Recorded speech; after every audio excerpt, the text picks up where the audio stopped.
Oi, oi, oi, vamos lá dar sequência ao nosso assunto correio eletrônico. Pessoal, como eu já mencionei, correio eletrônico não é um assunto pra gente que você fala, é monstruoso, não tem nada disso, tá bom? Correio eletrônico ele é simplório, parte do princípio que você é usuário de correio, pega a aulinha anterior, faça uma revisão, às vezes, eu falo muito rápido, mas faz uma revisão em cima dos conceitos, em cima dos elementos, dos ícones, teclas de atalho, e eu vou dar sequência para entregar esse assunto bonitinho para vocês agora, perfeito? Pessoal, anexação de arquivo. É muito comum, eu já mencionei para vocês, a presença do anexo no e-mail, na questão do responder a todos, encaminhar. Agora, para falar do anexo.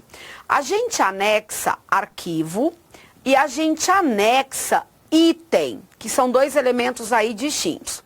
Anexar arquivo, lembrar de uma sacada, a gente não anexa pasta, a não ser que essa pasta passou por um processo de compactação, então saber interpretar essa questão. O VUNESP também já fez essa sacada em algumas questões, algumas alternativas. E o anexar item, por exemplo, eu poderia anexar uma mensagem, eu poderia anexar, por exemplo, um calendário, eu poderia anexar elementos que o software possui que não são arquivos. Então, cuidado, eu posso anexar arquivo e eu posso anexar item. Quando a gente anexa um arquivo, a gente visualiza o clipe. O clipe para nós é o símbolo de um anexo de um arquivo. Quando eu anexo um item, a gente visualiza o envelope. Então, a gente tem um envelopinho aqui. Alguns softwares vão trazer o envelopinho com clipe e outros, versão no caso, só o envelopinho. Então, cuidado com isso. Se anexar arquivo, o símbolo é o clipe. Se anexar item, o símbolo é o envelope, tá? Então, atenção para isso. Eu chamo vocês aqui para 3 observações. A primeira observação. Se você anexar um arquivo como uma cópia, qualquer alteração feita para o destinatário não será sincronizada. O que é isso? Eu digitei um texto, salvei esse texto no Microsoft Word e encaminhei esse arquivo para você. Tudo bem? Eu fiz alteração no meu arquivo, salvei o meu arquivo, você não tem essa alteração. Isso é muito comum em prova e o candidato às vezes não observa e ele perde uma questão. Lembra que essa questão de sincronização, a ideia é a presença de um link. Eu anexei um arquivo e lhe enviei. Se eu fiz alteração nesse arquivo, não vai atingir o seu. Se eu apaguei o meu arquivo, óbvio, não apaga o seu. Então, essas informações cuidadosas na leitura são questões bobas, que eu sempre chamo a atenção. Ter mais cuidado com as questões bobas, são as questões que o pessoal mais erra. Então, a gente tem uma porcentagem grande e significativa na prova. Por exemplo, uma prova de 10 questões, eu tenho 5 questões tranquilas. Uma prova de 14 questões, a gente leva aí umas 6 questões tranquilas. E essa é um tipo de questão muito tranquila, que você tem que ler com cuidado e não perdê-la. Então, essa é a primeira observação. A segunda observação, o Outlook, ele vai bloquear vários tipos de arquivo. Por exemplo, arquivos executáveis. Arquivo com extensão exe, com extensão sys, com, por exemplo, que são arquivos de extensões de arquivos, são arquivos com extensões de executáveis, ou seja, você tem que executar uma ação para que esse arquivo seja aberto. Como a gente carrega uma característica grande de vírus para nós são arquivos que precisam, se o caso ele estiver infectado ou trazendo um vírus, a gente precisa executar para que ele para que ele haja no seu objetivo. Se eu não executar, ele não gera a sua instalação, logo ele não gera o seu objetivo. Então, quando se anexa um arquivo executável, por padrão, o software ele bloqueia. Existe uma sacada que a Microsoft deixa pra gente, que é o seguinte: se você tiver um tipo desse arquivo, gerando aí o processo, a necessidade de anexar, e o sistema não permite, ela fala para você comprima o arquivo, ou seja, compacta o arquivo, que aí você consegue enviar. Aí você está jogando o problema para o outro, né? Que ele vai ter que descompactar, aí ele vai ter que abrir esse arquivo, ele é um executável e talvez o sistema dele bloqueia quando ele for aberto, mas aí você consegue enviar. Quem está falando isso para nós? É a Microsoft. Se esse arquivo não estiver compactado, aí você não vai conseguir enviar porque ele vai gerar um bloqueio. Então é outra sacada de prova e abraçando essa ideia da compactação. Tá certo? Eu chamei vocês agora para uma terceira observação.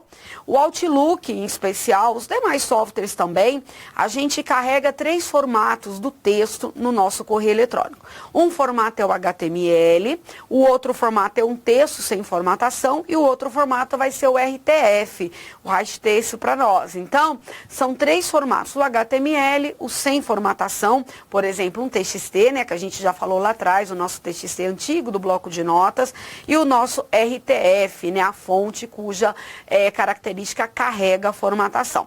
Se você tem um corpo de e-mail formatado como texto sem formatação, ali você não consegue trabalhar com fonte, ali você não consegue trabalhar com link, você não consegue trazer uma imagem para dentro do corpo do seu e-mail, porque ele está formatado como um texto sem formatação. Isso é importante, hein? Bastante cuidado a respeito disso. Se ele tiver em HTML perfeito, vai gerar link, vai trazer imagem, vai permitir formatar a fonte, enfim. E se tiver como rastexto também, que é a nossa ideia do RTF, também vai ser para nós possível esse tipo de informação. Agora, o texto sem formatação, você não consegue botar uma imagem no corpo do seu texto, você não consegue, no caso, inserir um link e ele ter link, ele vai ficar um texto sem link. Então, a gente tem esses cuidados quando está formatado para um texto sem formatação. Perfeito? Então, deixa essas 3 observações. Lembrar que o nosso e-mail pode ter uma assinatura no final, né? O seu nome, o nome da sua empresa, ou uma linha, né, de mensagem que você gosta de concluir o seu e-mail. A assinatura pode ser configurada a qualquer momento no grupo Incluir, na guia mensagem dentro do nosso Outlook. Fechou? Então, agora, o que eu faço com vocês? Eu levo vocês para uma questão. Uma questão cujo assunto é o nosso e-mail. Vamos lá. Mensagem de correio eletrônico, está aqui, pode ser enviada formatada em HTML, o nosso texto RTF e o nosso texto TXT. Essa questão foi cobrada no TCE, Tribunal de Contas, aqui em São Paulo, foi em 2017, em dezembro de 2017. Inclusive, são 2 provas, né? Foram 2 cargos. Até aconselho você a baixar essas 2 provas, né? Essas 2 provas, baixar essas provas e fazer, claro. Tem questões de informática muito boas nessas 2 provas. E ele fala para nós o seguinte, voltando aqui para a nossa questão, em uma mensagem cujo e-mail está sem formatação ou formato simples. O que nós temos aqui? Alternativa A. Não é possível anexar o arquivo no formato JPG? Pessoal, esse formato é para o texto, é para a mensagem que você está criando no e-mail. Não gera nenhuma interferência no anexo de arquivo. Então, independente qual é a formatação do seu e-mail, do seu texto, o anexo ele vai acontecer. Então, esse não para nós está errado e logo a alternativa A também. B de bola. É possível utilizar tamanhos de fonte normal, médio, grande para o texto? Pessoal, a gente não fala em fonte tamanho normal, médio. A gente tem tamanho 12, 14, 16, 20 e nós estamos trabalhando com um texto sem formatação, que é um quesito que a questão traz. Então, a B também está fora. Alternativa C. Será possível, não será possível anexar arquivo em formato doc ou PDF. Pessoal, essa alternativa C é a mesma proposta da alternativa A. Se a A está certa, a E está certa. Desculpa, se a A está certa, a C está certa. Então, ambas aí, nenhuma vai estar correta para a gente. Então, a C também uma alternativa. Eu posso anexar os arquivos. Alternativa D. Um hiperlink inserido no corpo do texto pode ser acessado por meio do clique sobre ele. Pessoal, nós estamos no e-mail sem formatação. O hiperlink não vai funcionar. Então, aqui ele pode ser acessado, ele não pode. Se você gerar um hiperlink nesse corpo de e-mail, ele vai ficar somente um texto, ele não vai gerar um link. Então, a D está errada. Logo, sobrou a nossa alternativa A. uma imagem inserida no corpo do texto não será visível. Por que não será visível, pessoal? Nós estamos num e-mail sem formatação. A nossa alternativa E é a nossa alternativa correta. Essa questão deu muito trabalho para muita gente, tá certo? E agora eu deixo com vocês uma outra questão para vocês treinarem sobre o envio de e-mail, que nós já conversamos nesses 2 momentos do correio eletrônico. Essa questão foi cobrada agora, em 2018, é uma questão legal. Tem várias questões desse padrão, aconselho vocês depois começarem a fazer questões, tá certo? Gustavo preparou uma mensagem de correio eletrônico do Outlook 2010, configuração padrão, com as seguintes características. Para Aline, Lívia e Alexandre, com cópia para Joana e José e com cópia oculta para Edmundo. Não esquecerem que o Gustavo, ele entra aqui como o nosso D, tá bom? Porque se eu responder, eu vou responder para Gustavo. Se eu responder a todos, eu também vou responder para Gustavo. Então, tomar bastante cuidado com esse D. Alexandre, que está aqui, ao receber a mensagem, clicou em responder a todos. Então, se o Alexandre clicou em responder a todos, para quem o Alexandre está enviando? O Alexandre está enviando para Gustavo, o Alexandre está enviando para Lívia, está enviando para Aline, enviando para José e enviando para Joana. Como é responder a todos, quem está oculto não recebe. Então, quem não recebe o e-mail? O Edmundo e os demais elementos receberão essa mensagem. A pergunta é, assinale a alternativa que indica quantos destinatários aparecem automaticamente na sua mensagem. Aqui, o que nós temos? Apenas o Gustavo? O Gustavo seria se fosse responder, beleza? O Gustavo, a Aline, a Lívia, a Joana e o José também receberão a mensagem. Sendo a Aline, Lívia, Joana e José, essa é uma sacada que o pessoal comete e erra muito. Por quê? O pessoal esquece do Gustavo lá em cima. O Gustavo é o D, é o remetente. Então, ele também receberá a mensagem.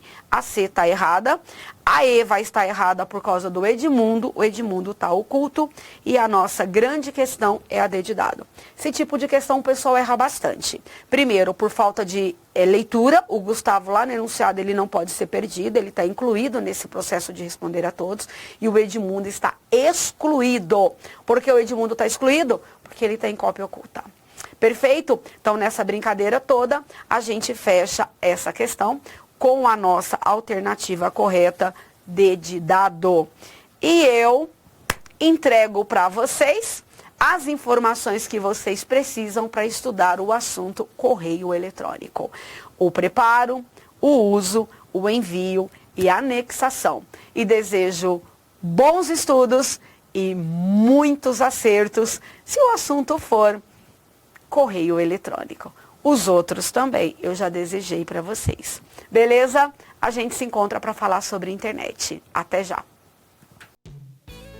Olá pessoal, gostou do vídeo? Então vá até lá, dá o seu like, dá o seu joinha, deixa seu comentário, faça suas sugestões, faça a sua inscrição, ativa o sininho para que você seja sempre notificado. Visite o nosso site nas redes, ok? Te esperamos, estamos aqui.